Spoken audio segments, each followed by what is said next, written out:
The big issue for the Americans, of course, is the state and the party. Or, to put it in different terms, they have a belief that democracy is the hand of God, and the Chinese don't believe in God, so democracy will never come to this country. So I think that they have a real problem with that. So they don't believe that there is a process of a model of democracy which is suitable for the Chinese experience.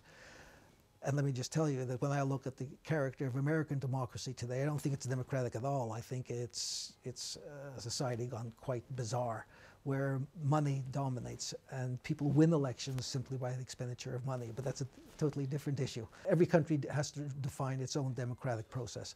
And I have a confidence that in China, that process is taking place.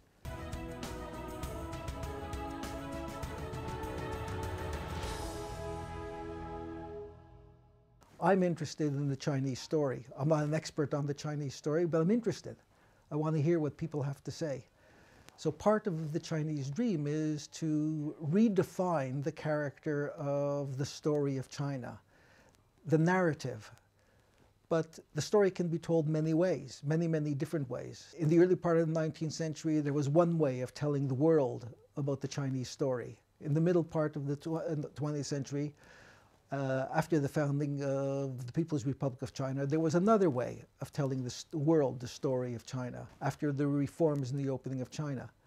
It seems to me that this year, 2013, is the attempt to redefine the story of China in a unique kind of way.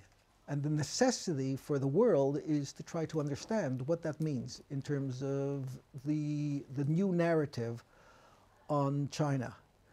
What I see as the year 2013 being is the attempt by the new Chinese leadership to rebrand the Chinese brand and develop what I would call a new C factor. A new C factor can be very, very convincing to the world. And that's a definition of the new China, a new aesthetic.